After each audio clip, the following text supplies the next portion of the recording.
ছোট থেকে বড় পুডিং পছন্দ করে না এমন মানুষ পাওয়া মুশকিল। আসসালামু আলাইকুম। চলছে শীতকাল আর বাজারে সস্তায় প্রচুর পরিমাণ গাজর পাওয়া যাচ্ছে। আর গাজর যেমন পুষ্টিকর সবজি, তেমনি গাজরের প্রত্যেকটা ডেজার্ট খেতে কিন্তু অসম্ভব মজা। তো আজকে আমি আপনাদের সাথে শেয়ার করব গাজরের পুডিং। আর আমার কাছে মনে হয় এই গাজরের পুডিং তৈরিটা সবচাইতে সহজ পদ্ধতি এবং সবচাইতে খেতে মজা। যে একবার খাবে সে এই পুডিংয়ের ফ্যান হয়ে যাবে। তো গাজরের পুডিং তৈরি করার জন্য চুলায় আমি প্যান বসিয়ে দিয়েছি, আর প্যানের মধ্যে অ্যাড করে দেব গ্রেট করে রাখা গাজর। তো এখানে আমি একটু বেশি পরিমাণ গাজরটাই সেদ্ধ করে নিচ্ছি, কারণ পরবর্তীতে এই গাজরের পেস্টটা থাকলে আমি অন্য ডেজার্টে ব্যবহার করব সেই জন্য। তো গাজরটা আমি একদম পানি ছাড়াই সেদ্ধ করব। চাইলে এখানে আপনারা অল্প একটু দুধ দিয়েও গাজরটা সেদ্ধ করে নিতে পারেন। তো লো হিটে আমি 5 মিনিট গাজর সেদ্ধ করে নিয়েছি। তো এবার একটু নাড়াচাড়া করে নেব। তো দেখুন গাজর থেকে বেশ অনেকটাই পানি বের হয়ে গিয়েছে, আর চুলার হিটটা আমি লো রাখবো, সেই জন্য কিন্তু মোটেও পানি দেওয়ার প্রয়োজন হবে না। অবশ্যই এই স্টেপটা ফলো করবেন, আর চুলার হিটটা লো রেখে গাজরটা সেদ্ধ করবেন। তো আমি মোটামুটি 10 মিনিটের মতো গাজর সেদ্ধ করে নিয়েছি, আর গাজর একদম সেদ্ধ হয়ে গিয়েছে। চেষ্টা করবেন এখানে গাজরটা একদম ভালোভাবে সেদ্ধ করে নেওয়া। তো গাজরটা আমি এক সাইডে রেখে দেবো গাজরটা ঠান্ডা করার জন্য। আর এই ফাঁকে আমি ক্যারামেল তৈরি করে নেব। ক্যারামেলের জন্য আমি প্যানে 2 টেবিল চামচ চিনি ও 1 চা চামচ পানি দিয়ে দিয়েছি। আমার কাছে মনে হয় পানি দিলে ক্যারামেলটা অনেক সহজভাবেই তৈরি করা হয়। তো এখানে আমি ক্যারামেলটা একটু পরপর নাড়াচাড়া করে নেব, যেন সব দিকে সমানভাবে কালার লাগে। আর এখানে দেখুন ক্যারামেলের কালার আসতে শুরু করে দিয়েছে, যেহেতু আমার প্যানটা একটু একটু সাইডের দিকে বেঁকে আছে, ক্যারামেলগুলো এক সাইডে চলে যাচ্ছে, তাই একটু পরপর আমি মিডিল বরাবর দিয়ে দিচ্ছি। এখানে একটি জিনিস লক্ষ্য রাখবেন, ক্যারামেল যেন পুড়ে না যায়। পুড়ে গেলে ক্যারামেল কিন্তু খেতে একদম জঘন্য লাগবে, আর পুডিংটাও কিন্তু তেতো তেতো লাগবে। তো ক্যারামেলের কালার আসা শুরু করার সময় আমি চুলাটা বন্ধ করে দিয়েছি, আর ঝটপট যে মোল্ডে আমি পুডিং তৈরি করব সেই মোল্ডে ক্যারামেলটা ঢেলে নিচ্ছি। না হলে কিন্তু ক্যারামেলটা পুড়ে যাবে। তো খুব দ্রুত হাতে ক্যারামেলটা ছড়িয়ে নিচ্ছি, যেহেতু শীতকাল সেহেতু খুব দ্রুতই ক্যারামেল জমে যাবে।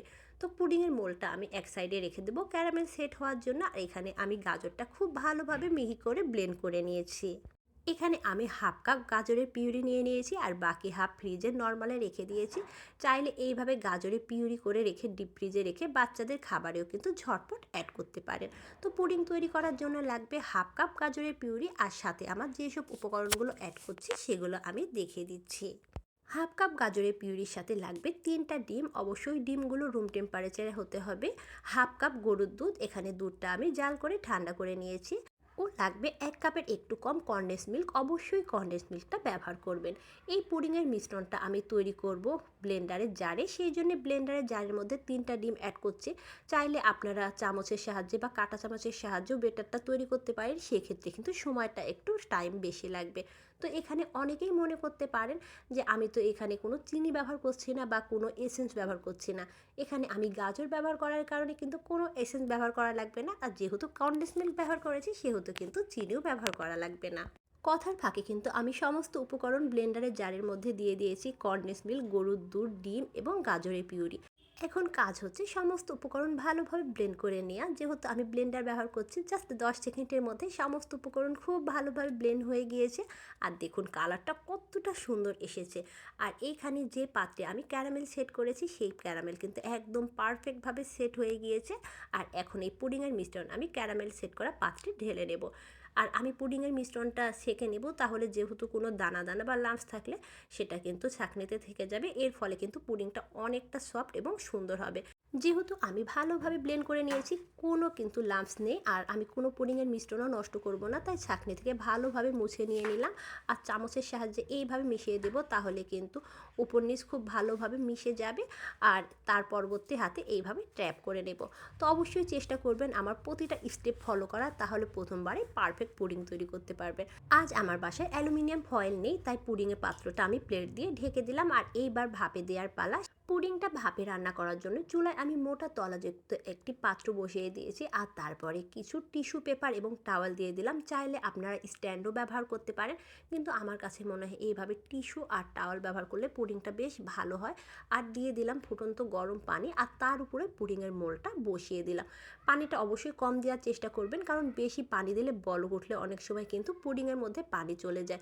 এবার পুডিংয়ের প্লেটটা আমি শক্ত কিছু দিয়ে ঢেকে দিলাম এবং ঢাকনা দিয়ে ঢেকে দিয়েছি, এবং ঢাকনার ছিদ্রটা আমি বন্ধ করে দিয়েছি।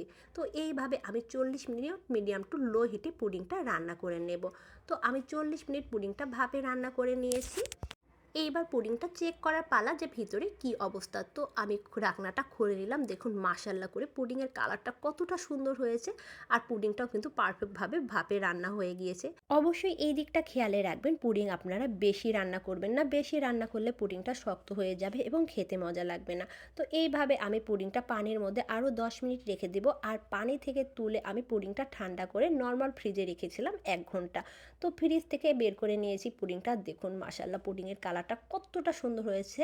এখন আমি পুডিংটা মোল্ড আউট করব, তাই নাইফের সাহায্যে চারি সাইড থেকে আলগা করে নিচ্ছি আর একটি প্লেটের ওপরে মোল্ড আউট করে নেব। তো আমার পুডিং বরাবরই অনেকটাই পারফেক্ট হয়, তারপরে এইটা দেখার পালা। দেখুন মাশাআল্লাহ করে পুডিংটা কতটা পারফেক্ট হয়েছে, আর মোটেও কিন্তু পুডিং থেকে কোনো পানি বের হয়নি। আর এই পুডিংটা কিন্তু ফ্রিজের মধ্যে আরও 2 ঘন্টা যখন রেখে দেবেন কিন্তু আরও শক্ত হয়ে যাবে। তো এই পুডিংটা আমার কাছে মনে হয় গাজরের সবচাইতে সহজ রেসিপি। তো আমি আপনাদের একটু কেটে দেখাচ্ছি। দেখুন পুডিংয়ের ভেতরটা কেমন হয়েছে। মাশাআল্লাহ করে পুডিংয়ের ভিতরটা একদম পারফেক্ট হয়েছে, দেখতেই পাচ্ছেন। আর এই পুডিংটা আপনারা যাকে বানিয়ে খাবেন সেই কিন্তু আপনার পুডিংয়ের ফ্যান হয়ে যাবে। আর বিশেষ করে বাচ্চারা এই পুডিং খেতে তো ভীষণ পছন্দ করে।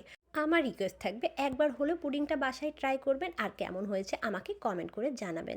আমার ভিডিওগুলো যদি আপনাদের ভালো লেগে থাকে প্লিজ ভিডিওগুলো আপনাদের ফ্রেন্ডস অ্যান্ড ফ্যামিলির মধ্যে শেয়ার করবেন, এবং ভিডিওতে লাইক কমেন্ট করে আমার পাশে থাকবেন।